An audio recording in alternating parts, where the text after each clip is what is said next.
문제의 본질. 왜 그런가? 하나님과 단절되어서 모든 문제가 왔다고 얘기를 합니다. 하나님과 끊어져서 모든 문제가 왔습니다. 인간은 하나님과 함께 해야 사는 존재입니다. 이렇게 지음을 받았습니다. 생기가 그 속에 들어가서 생명이 됐다고 얘기하잖아요. 하나님과 함께 해야 사는 존재입니다. 그 누구도 예외 없이. 이게 진실입니다. 예. 여러분, 세상에 재밌는 건 많아요. 하지만 재밌는 건 금방 지나갑니다. 예. 금방 지나갑니다. 어릴 때 딱지치기 재밌었거든요. 금방 지나갑니다. 한때 뭐가 재밌었던 거 금방 지나갑니다.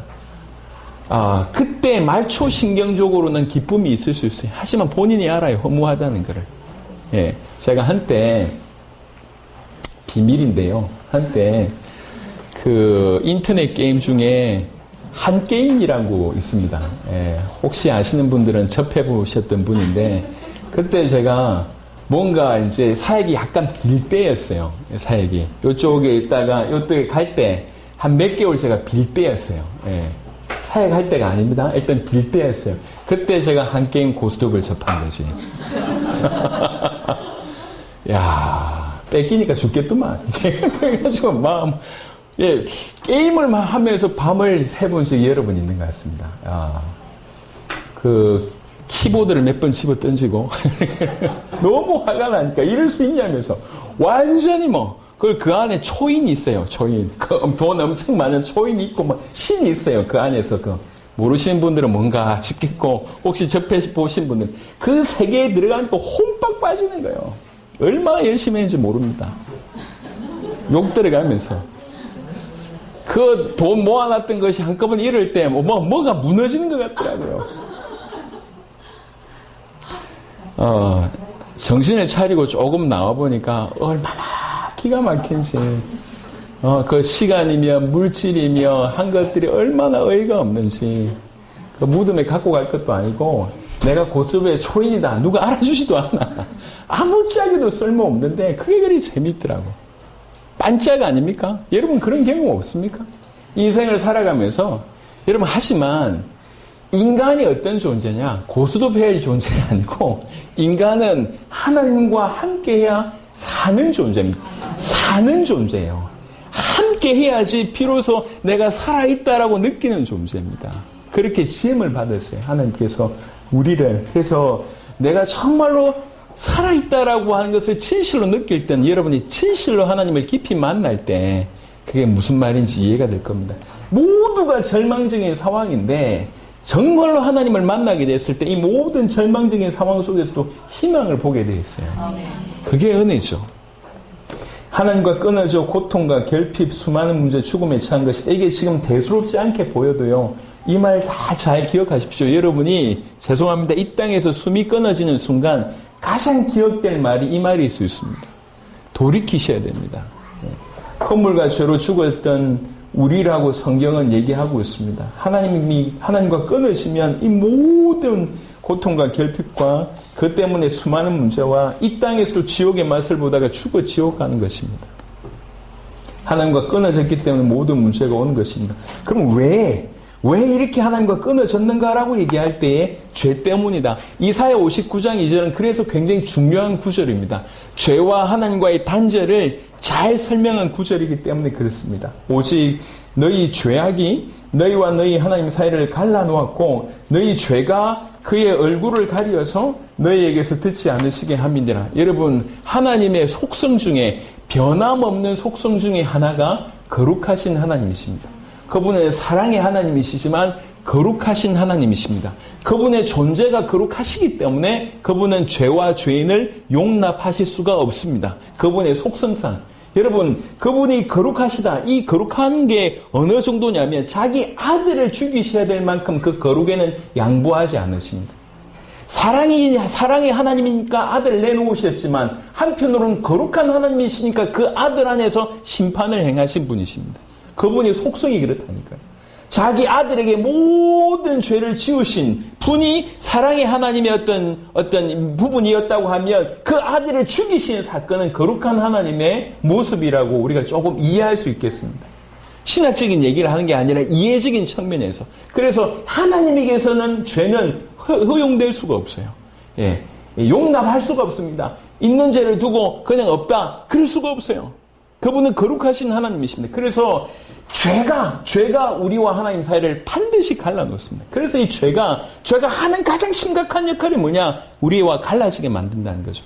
여러분, 구원받지 못한 자에게 이렇지만 구원받은 자의 죄 또한요. 구원받았다고 얘기할 때 우리의 모든 죄가 정죄가 사라지고 죄책이 사라지지만 아까 말씀드렸듯이 죄성이 남아 있습니다. 그래서 이 땅에서 우리가 죄라고 이름하는 짓을 행하게 되지 않습니까? 그럼 어떻게 됩니까? 그리고 구원받은 자 속에 있는 주의 성령이 떠나시냐? 그렇지는 않습니다. 제가 이해하기로는. 그렇지는 않습니다. 근데 중요한 건 뭐냐면 죄성을 가지고 죄를 지은 자에게 치명적으로 뭐가 못 되냐면 하나님과의 관계가 원만하지 않습니다.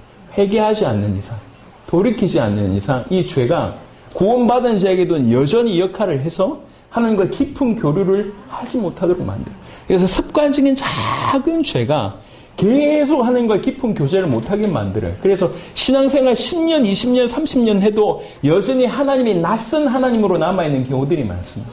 여전히 그분이 낯선 하나님으로 남아있는 경우는 딴 게 아니에요. 이 작은 죄가 우리와 하나님과의 관계를 계속 깊어지지 못하도록 막는 역할을 한다는 거죠.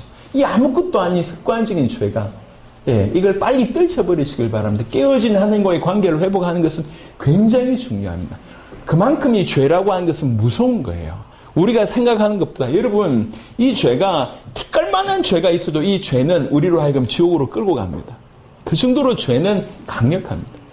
죄는 여러분 이만한 이렇게 큰 1.5리터 물 안에 독 한 방울 떨어뜨리면 괜찮습니까? 아니 뭐 한 방울밖에 없네 이럴 수 있습니까? 그럴 수가 없잖아요. 독 하나가 얼마나 강력합니까? 죄라고 하는 것이 우리가 생각하는 것보다 하나님 보실 때 이 죄는 굉장히 치명적입니다. 이 죄가 우리와 하나님 사이를 갈라놓습니다. 베드로전서 1장 16절에 우리 주님 얘기했습니다. 내가 거룩하니 라고 얘기했습니다. 내가 거룩하니. 우리 주님은 거룩하십니다. 그래서 창세기 2장 16절 17절에 이 약속을 주셨는데 이 약속에 대해서 이 불순종한 것을 보게 됩니다. 창세기 3장 6절에 불순종하고 그래서 로마서 5장 19절에 한 사람이 순종하지 아니함으로 많은 사람이 죄인 되었다고 얘기를 하고 있습니다. 그러니까 불순종의 결과로 뭐냐? 로마서 5장 12절에 그러므로 한 사람으로 말미암아 죄가 세상에 들어오고 죄로 말미암아 사망이 들어왔다고 얘기하고 고린도전서 15장 22절에 아담 안에서 모든 사람이 죽은 것 같이 그리스도 안에서 모든 사람이 삶을 얻으리라. 아담 안에서 그래서 모든 사람이 죽었다고 얘기를 하고 있습니다. 이 죄가 모든 사람의 사망에 이르게끔 하는 그런 일을 하게 됐다는 거죠. 그래서 모든 사람이 죄를 범하였음에 하나님의 영광에 이르지 못하더니라고 되어 있습니다. 이 죄 때문에 하나님과 우리 사이가 이렇게 끊어진 것입니다. 그래서 하나님과의 끊어짐이 얼마나 심각함을 알 뿐만 아니라 이 죄가 얼마나 심각한지 알아야 된다는 거죠. 여러분,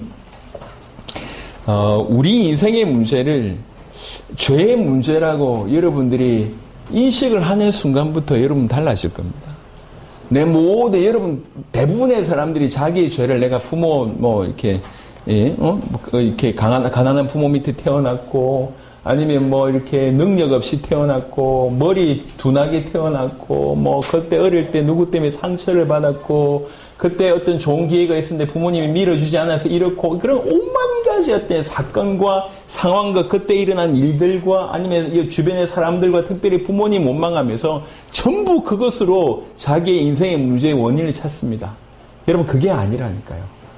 누구든지 예외 없이 우리 각각의 우리가 지금까지 이렇게 사는 모든 배경 중에는 100% 있는 것이 죄 때문이라는 거예요. 그걸 우리가 인정해야 됩니다. 죄로 인해서 이렇게 됐다라고 하는 것이 인정이 될 때, 여러분, 죄인이 죄 짓는 거 당연하죠. 당연합니다. 그렇게 되면, 그렇게 인식되면 사람들에게 별로 상처 안 받습니다. 저 죄인이 죄 짓는 거 당연한 거 아니냐, 이렇게 되잖아요. 그러니까, 나도 죄의 문제 때문이고, 저 사람도 죄의 문제 때문이라고 하면, 많은 해석이 달라져요. 여러분, 혹시 원수 있습니까? 저는 많습니다. 원수.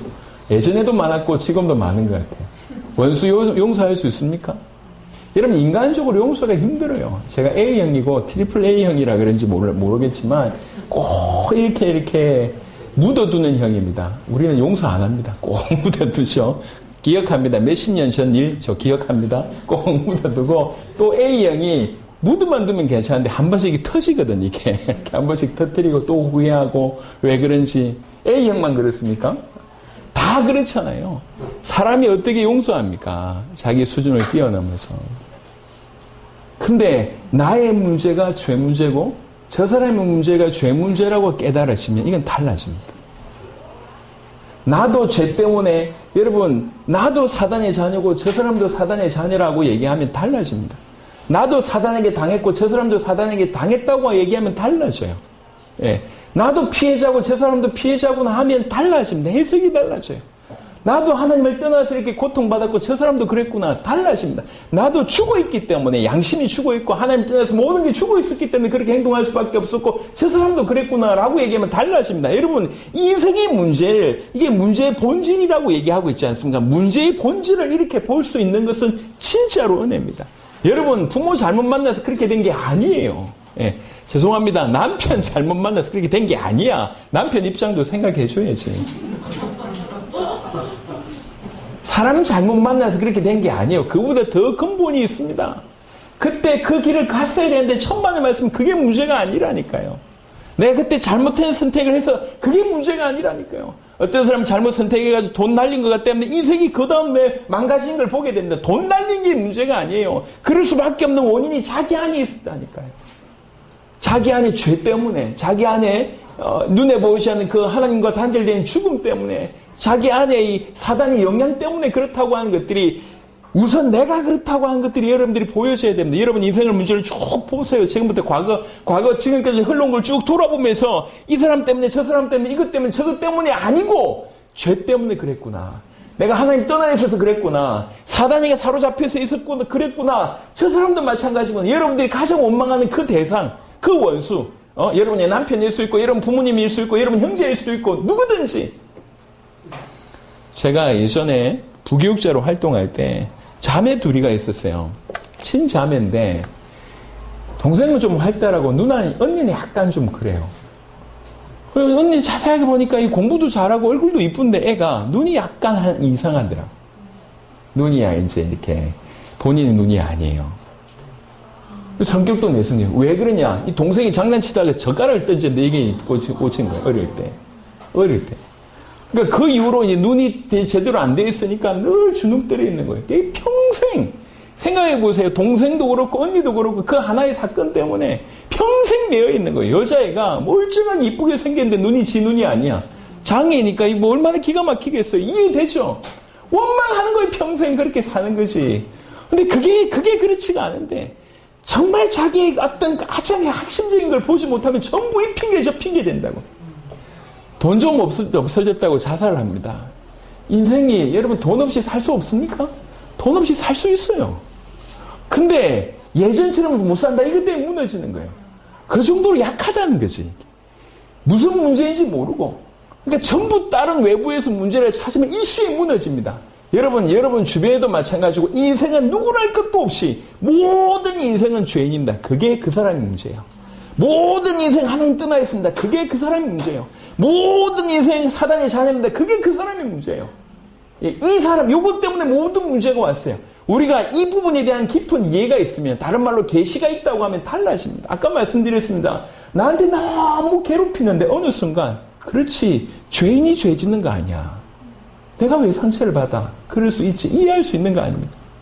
근데 이 이해가 안 되면 원망이 되고 분노가 되고 뭐 어떻게 할까 막 이렇게 생각이 드는 거예요. 그냥 인간적인 내 마음의 크기가 크기 때문에 품어주라 이 얘기가 아닙니다.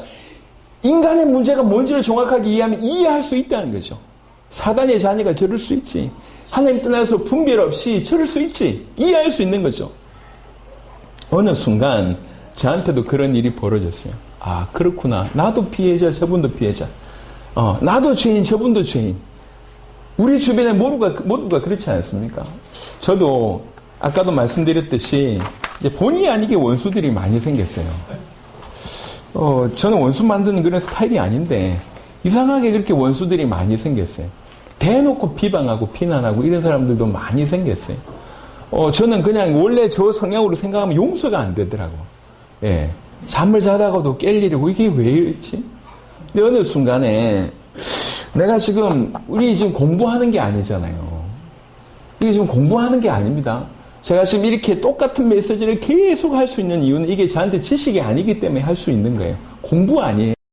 우리가 이 부분을 우리 성경에서 말하는 그대로 우리가 흡수해야 됩니다. 예. 죄인이며 하나님을 떠나있으며 사단에게 종노릇 하고 있기 때문에 우리 인생의 모든 문제가 온 것입니다. 그러니까 모든 문제를 거슬러서 이걸 봐야 돼요. 예. 그러면 여기에서 우리가 건진받는 것이 얼마나 귀한지를 깨닫게 되고 그것에 건진받은 것 때문에 영원히 감사할 수 있는 일이 이제 벌어지는 겁니다. 그러니까 우리는 모든 눈이 열려서 내 인생의 문제, 사람 문제, 사건 문제, 부모 문제, 경제 문제, 능력 문제가 아니었구나. 죄 때문에 그렇구나. 하나님 떠나서 사단에게 사로잡혀서 그렇구나라고 하는 것들이 깊이 인식될 때 사람 판단과 여러분 교회 안에서 얼마나 정죄가 심합니까? 그걸 넘어설 수가 있는 거예요.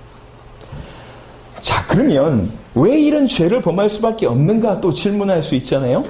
그 다음 장에 보면 요한일서 3장 8절에 보니까 죄를 짓는 자는 마귀에게 속하나니 마귀에게 속한 자이기 때문에 죄를 짓는 자 이렇게 이제 해석을 할 수가 있습니다. 이 죄와 마귀의 어떤 연관관계를 이렇게 얘기하고 있습니다. 그러니까 죄의 배경에는 이 사단이 분명히 존재하고 있음을 성경이 얘기하고 있는데 이 사단이 어떤 존재냐? 창세기 3장부터 요한계시록 20장까지 21장, 22장은 새하늘과 새 땅이고 창세기 1장, 2장은 뭐 이렇게 천지 창조한 부분이라고 얘기하면 창세기 3장부터 요한계시록 20장까지가 사단에 대한 부분입니다. 사단에 대한 어떤 활동의 어떤 시간이라고 해도 과언이 아니에요. 그러니까 이 어마어마한 사단이 공격을 다 정리할 수는 없습니다. 하지만 그렇다고 우리가 이제 뭐 아무것도 안 할 수는 없기 때문에 조금은 정리를 좀 해보면 빠르게 말씀을 드리면 이 사단은 분명히 강한 자입니다. 성경에 감히 하나님의 뭇별 위에서 하나님과 비기겠다고 지극히 높은 자와 같아지겠다고 하나님하고 이렇게 하나님을 대적하여 일어나는 자가 이 강한 자, 그 정도로 강한 자입니다. 아까 읽었던 계시록 12장에 보면 온 천하를 꿰는 자라라고 얘기하고 그의 사자들, 타락한 천사들, 천사 3분의 1을 타락할 정도의 능력 있는 존재라고 우리가 볼 수 있고요. 에베소 2장 2절에 보니까 그때 너희는 그 가운데서 행하여 이 세상 풍조를 따르고 공중의 권세 잡은 자를 따랐으니 곧 지금 불순종의 아들들 가운데서 역사하는 영이라 전부 믿지 않는 영, 이 불신자들 다 장악하고 있을 정도의 강한 자입니다. 권세 있고 강한 자임을 성경을 통해서 확인할 수 있습니다. 또 이 강한 자일 뿐만 아니라 성경이 악한 자라고 얘기합니다. 요한복음 8장 44절에 그 마귀에게서 났다라고 얘기하면서 그는 살인자라고 얘기했고 거짓말장이고 거짓의 아비가 되었다고 얘기하고 있습니다. 살인한 자요 거짓말장이라고 얘기합니다. 요한일서 5장 19절에 또 아는 것은 우리는 하나님께 속하고 온 세상은 악한 자 안에 처한 것이며 아주 강하고 그러면서 아주 악합니다. 여러분 대충 생각하면 안 됩니다. 여러분 어떤 분들은 구원받은 자는 사단에 신경 쓰지 않아도 괜찮다라고 주장하는 사람이 있고요. 또 어떤 사람은 모든 걸 사단과 연결시키는 사람이 있습니다. 둘 다 양극단입니다. 둘 다 올바르지 않습니다.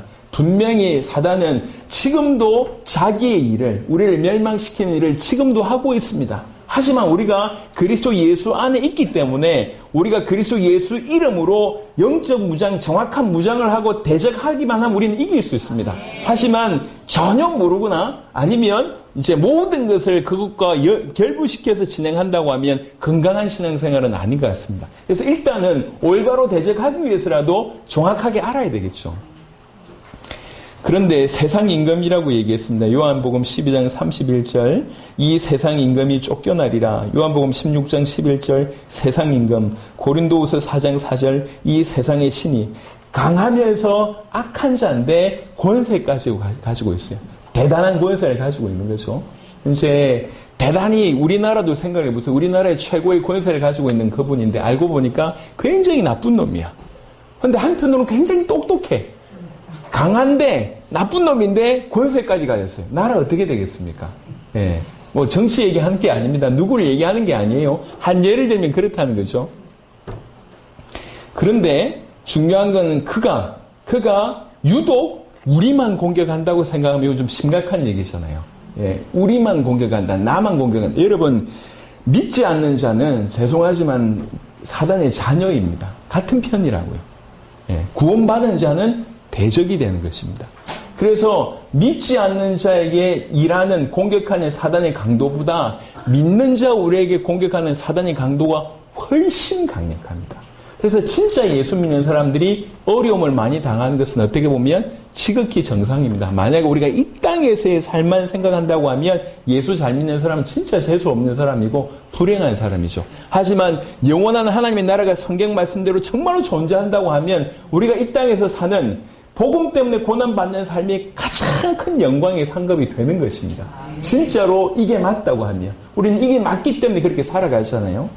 그 사단이 구원받는 우리를 대적합니다. 어느 정도 공격하느냐? 제가 자주 얘기하지만 출애굽 때 이스라엘 백성들이 10가지 기적을 경험하고 빠져나오는데 이제 애굽 입장에서 봤을 때 애굽 민족의 시점에서 봤을 때 부인할 수 없을 정도로 하나님의 역사였잖아요. 그래서 두 손 두 발 다 들고 내보내줬는데 이게 마음이 변심해서 쫓아갔어요. 또 홍해가 갈라집니다. 누가 보더라도 하나님의 역사예요. 그리고 이스라엘 백성들이 건너갑니다. 그만하면 안 들어가야지. 안 그렇습니까? 들어가면 안 돼. 이게 분명히 하나님께서 행하신 걸 본인들이 아는데 그럼에도 불구하고 잡아 죽이겠다고 뛰어들잖아요. 그래서 결국 다 수장된 그게 사단의 모습입니다. 여러분 우리 안에 구원받았다고 하는 것을 가끔 우리는 의심합니다. 우리 안에 하나님 계심을 우리가 의심할 때 여러분 의심할 때 없습니까? 의심 많이 되잖아요. 우리는 의심해요. 하지만 귀신은 의심 안 해요. 구원받은 우리 속에 하나님 계심을 귀신은 의심 안 한다니까. 그런데 우리 안에 하나님 계신데도 우리를 공격해요. 얘 비정상이에요. 내가 볼 때. 비정상이든지 목숨 걸었든지 둘 중에 하나입니다. 근데 후자는 거죠. 목숨 걸고 구원받은 자를 공격합니다. 사단에게는 장난이라고 하는 것은 없습니다. 사단 입장에서 구원받은 자를 공격하는 것은 지 목숨을 걸고 공격하는 거예요. 그 정도로 강력합니다. 그래서 우리가 이를 알지 못하면 그 강력하고 치밀한 사단의 공격에 넘어질 수밖에 없어요. 그래서 사단이 요한복음 10장 10절에 도둑이 오는 것은 도둑질하고 죽이고 멸망시키는 것뿐이요. 도둑질하고 죽이고 멸망시키려고 온다는 거예요. 에베소 6장 10절에 마귀가 간계를 쓴다고 얘기하고 있습니다. 그리고 이제 통치자들, 권세들, 이 어둠의 세상 주관자들, 하늘에 있는 악의 영들로 지금 활동하고 있음을 얘기하고 있습니다. 그리고 13절에 보니까 악한 날에 너희가 능히 대적하고 이 모든 일을 행한 후에 서기 위함이라. 모든 일을 행한 후에 서기 위함이라. 대단한 성공을 거둔 이후에 넘어지게끔 사단이 일한다는 거죠. 우리나라에도 크게 큰 목회를 하고 나서 말년에 어떤 이제 이렇게 부족한 그런 모습들이 얼마나 많습니까? 다 한 것 같은데 그 틈을 틈타서 넘어뜨린다는 거죠. 끊임없이 공격합니다. 고린도서 11장 14절에 광명한 천사로 가장하고요. 우리에게 가장 많이 공격하는 사람들이 우리 최측근 아닙니까? 예, 아까도 얘기를 좀 들었는데, 우리 목회자들을 가장 공격하는 사람들은 가족이고요. 두 번째는 성도들입니다. 성도들에게 공격을 받을 때 정말 힘들거든요. 목회자들이 다 그런 고민이 있어요. 고난이 있어요. 평생 같이 갈 것 같더니 뒤통수를 치고, 평생 같이 갈 것 같더니 가슴에 비수를 꽂고 이런 일들이 그럴 때 가장 아파요. 사실은 바깥에서 이단들이 삽자로 들고 와도 우리는 깜짝 안 해요. 예. 낫자로 들고 와가지고 공격해도 별로 심각하지 않습니다. 진짜 힘든 건 누구죠? 교회 안에서. 예. 같이 평생 가고자 하는 그런 사람들이 어느 날 갑자기 인상 쓰고, 그 다음에 이제 이렇게 갑자기 은혜 못 받고 태도를 이상하게 하면서 막 이렇게 말을 이렇게 하기 시작할 때 진짜 힘듭니다. 목회자들이 다 그런 상처가 있죠. 그게 너무 아픈 거예요. 광명한 천사로 가까이 가가지고, 가까이 왔다가 가장 중요할 때 탁 틀어버립니다. 힘 쫙 빠지게 만들죠. 그런 과정을 통과한 목사님들 존경합니다. 여러분, 목사님들 잘 도와주세요. 저도 좀 도와주세요. 베드로전서 5장 7절 8절에 보니까 너희 염려를 다 주께 맡기라. 이는 그가 너희를 돌보심이라. 근신하라 깨어라. 너희 대적 마귀가 우는 사자같이 두루 다니며 삼킬자를 찾나니 우는 사자같이 공격한다고 얘기합니다. 이렇게 강하고 악하고 권세를 가지고 우리만 타켓으로 공격한 이 대적자가 가장 중요하게 공격하는 게 뭐냐면 고린도후서 4장 4절입니다. 그중에 이 세상 신이 믿지 않은 자들의 마음을 혼미하게 하여 그리스도의 영광의 복음의 광채가 비치지 못하게 함이니라고 되어 있습니다. 그러면 제가 이제 시간이 약간 좀 지나고 있는데도 양해를 부탁드리면서 요 설명을 좀 드리고 싶습니다. 사단은 지혜롭습니다. 뭐가 중요한지 알고 있어요. 네, 그것만 공격하면 되는 줄 알고 있습니다. 지금 북한이 우리를 공격하면요, 어디에 공격해야 될지 다 알고 있습니다. 방송국, 발전소 다 타겟팅에 들어가 있어요. 무차별 공격하는 게 아니에요. 우리도 사단도 마찬가지입니다. 여러분, 구원받은 자에게 복음을 잃게 하면, 구원 못 받은 자에게는 복음 없으면 구원 못 받죠. 당연하죠. 하지만 구원받은 자에게도 복음을 잃게 하면 우리는 전부 다 구원받아놓고 방황하는 인생이 됩니다. 아무짝에도 힘이 없습니다. 그래서 끊임없이 믿지 아니하는 자들이라고 얘기한 것은 현재 진행형으로 믿지 아니하는 자들이에요. 교회 밖뿐만 아니라 교회 안에도 마찬가지입니다. 혼미하게 만들어서 이 영광의 복음의 광채만 비추지 못하게 한다는 거죠. 이게 사단의 가장 주요 공격입니다. 다 있는데 복음만 희미합니다. 무너지죠. 교회가 그래서 무너지는 거예요. 성도가 그래서 무너지는 거예요. 목회자가 그래서 무너지는 거예요. 열심히 한 이후에 다 무너집니다. 사단의 치밀한 공격, 이 복음에 관한 공격에 어느 순간에 복음은 기초다. 복음 다 아는 거 아니냐. 이래놓고 다른 걸 막 찾아요. 다른 걸 찾아본 적이 없으십니까? 다 찾아본들 거기서 거기에요. 또 쳇바퀴 돌고 또 쳇바퀴 돌고 또 그러면서 시간 다 가버립니다. 어떤 때는 신비한 거, 어떤 때는 방언부터 시작해서 어떤 때는 성령 역사, 온만 거 다 찾다가 다 해보니까 그냥 아무짝에도 쓸모없거든요. 복음 잃어버리면, 복음의 어떤 포커스를 잃어버리면 우리는 결국 그렇게 될 수밖에 없습니다. 정리하면, 다시 말씀드립니다. 인간의 모든 문제의 본질은 죄입니다. 사단입니다. 하나님과의 끊어짐입니다. 나의 문제가, 여러분의 문제가 그렇다는 거예요. 이게 보여져야 됩니다. 그래서 우리는 이걸 기도 제목으로 하나님 정말 깨닫게 해달라고. 이게 우리의 문제고 인생의 문제임을 깨닫게 되고 이것을 그리스도께서 십자가와 부활로 완벽하게 해결하셨다고 하는 것들이 정말로 믿어지게 되면 우리는 만방에 할 말이 생기는 거예요. 저는 전 세계에 나갈 때 딱 한 가지 생각으로 나갔습니다. 이것이라고 하면 전 세계를 살릴 수 있겠다.